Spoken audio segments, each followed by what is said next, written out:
Hey guys, how the hell are you? One more of these videos to go. Thank you so much for tuning in. And, you know, hey, once again, hopefully, we get to enjoy the spectacle that is the NAMM show in 2021. I'm looking very forward to it. I'm really kind of bummed that I didn't get to go to Summer NAMM this year because it was a hell of a lot of fun last year. You know, hey, fingers crossed that we're able to partake next year, but, you know, until then, let's tune in. Let's hear what these guys have to say. Hey guys, how the hell are you? Coming at you live from NAMM 2020. Today's YouTuber question: what is the worst endorsement or sponsorship horror story that you have, without naming names? Okay, I have been in the United States for 5 years right now, but I have lots of nightmares. I had lots of nightmares with sponsors in Brazil, without any name, but was a piece of gear that used to emulate stuff, and the guys from the company was like, they hired me to do some demos on a big fair like NAMM show in Brazil, Co-Expo Music, and 2001 maybe, 2002, and they said, oh, we are going to pay you that amount of money. And after the event, I went to the company and then tried to don't pay me and push me more crap, more device, more gear. Instead, pay the money. And I was like, what? And believe me, it's not a small company, tiny company. It's a huge guide in Brazil. And right. But that's it for now. All right. I've had mostly good interactions. I'll say it's in-ears. I'm in the we were just talking about this. I'm in the market for new in-ears because I've had the same set for 13 years, since 2007, and the left channel just went out. So now I got to buy new ones, and I don't like spending money on things that don't make me sound better. So I got to go buy in-ears, but I don't want to pay full price. So I start hitting up companies for endorsements and whatnot. Like, oh yeah, we'll take off 10% or 15%. It's like, that's not what artist deals usually are. Why are you guys so charging so much more? Right. And so the in-ear companies, they just don't want to play ball. They're not interested. They know everyone needs them anyways, and so gotcha. That's kind of been my horror story so far. Is like, I got to spend about $1,000 on something that's not going to improve my sound, and I really don't want to, but I still have to. There again, you don't have to answer if you don't want to. Without naming names, can you tell us your worst endorsement or sponsorship or even review offer horror story? Without naming names. I'm trying to think. It's not really, there's nothing that is like too crazy, but the way that it usually works with endorsements or reviews or sponsored videos or whatever is the company is getting something out of me because I'm essentially advertising their product.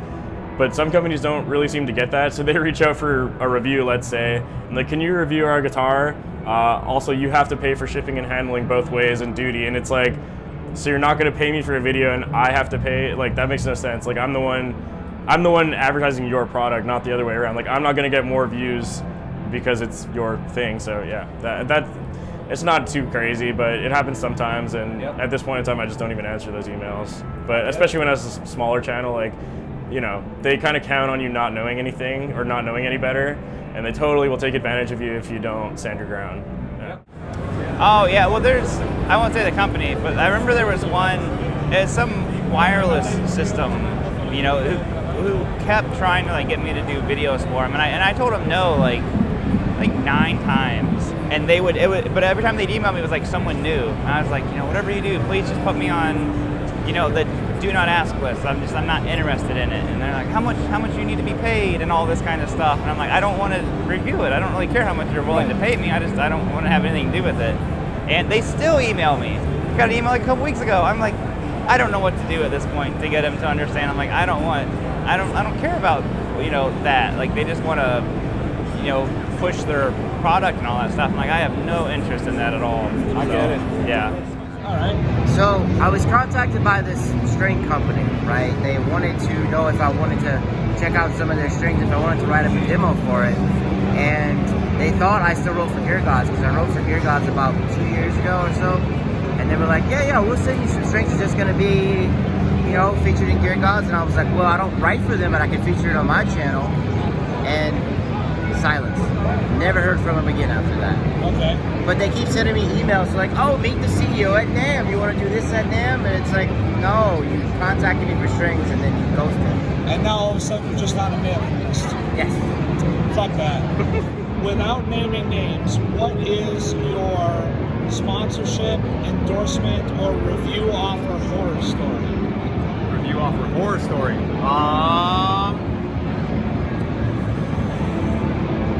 A certain company sent me a plugin I didn't ask for and made me feel like I got something for free. They didn't send me a license, they just sent me the plugin. I didn't necessarily appreciate it. I'm not going to say the name, but I did the review reluctantly. I didn't want to, and I didn't ask to. They sent to me.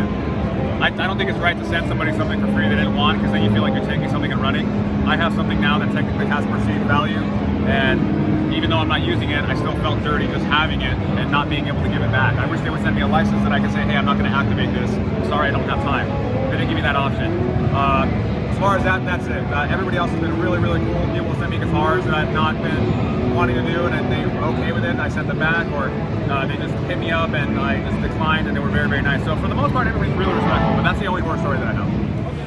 I don't have a horror story, but I can tell you that I said yes to everything when I was first getting started and agreed to put stuff on my channel that now I would never even consider. You know, because when you first start doing things, you think you got to take every deal, and as you get further along and more established, you realize it's okay to say no and not have dog shit on your channel. Exactly.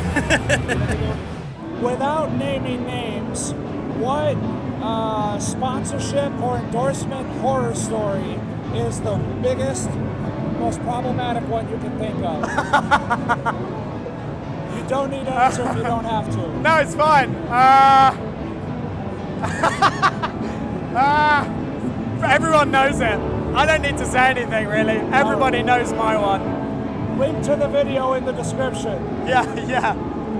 So yeah, I could definitely speak to that without naming names. And you know, my channel, as you probably know, I don't dwell in the, maybe a very small percentage of time I'll mention something that would have happened, but for the most part, I don't dwell in the negative stuff. I try to keep everything very positive. Yep. But there absolutely have been some times where you've worked with a company and hey, we're going to do this and we're going to do that and we want to do this and we want to do that, and then it just drops off like it never happened, and it's like you're left holding the bag, so to speak. That's absolutely happened. And or other companies that you know, I had, true story, I had a company that sent me a product to demo, and I liked it so much I bought with my money additional product because I liked it, and then I had a problem with that product, and the company was like, yeah, sorry. Because you didn't buy that one, or? Well, no, with what I bought. Oh, with one of the ones that you bought. And then I learned that their customer service was horrible, because even though they trusted me to review it, as a consumer who bought something and it was broken, they wanted nothing to do with it. I'm like, wow, I just endorsed a product, and then I learned afterwards how horrible the customer service was. Then I felt an obligation, because when people watch my videos, they say, hey, if the Tone King trusts it, then you know it's an endorsement. I had to go back and tell my viewers, hey, just buyer beware. Yeah. Because I don't want to have my name on something if a company can't back it up. So there's been all sorts of oddities in the past where companies fall short on their commitments, companies fall short in their customer service, as an example. And in times like that, where I feel an obligation to tell people about, like if I had a back-end deal where I was trying to work on a project with a company and then they just dropped off and I never said anything about it, then I won't say anything about it. But like in this one case where I was working with a company and then I bought more product and I had a problem with that product and they gave me the runaround, it's like, as a consumer, that's not good. No, any not at all. company I deal with, I want them to treat you all, the consumer, with the utmost respect. But I got to see it firsthand that it was lacking, and then I felt an obligation to tell people, hey guys, buyer beware. Yep. The customer service I experienced from this company I had endorsed was lacking, and because I endorsed this company, I need you to be aware that I had a bad experience with customer service, so be careful.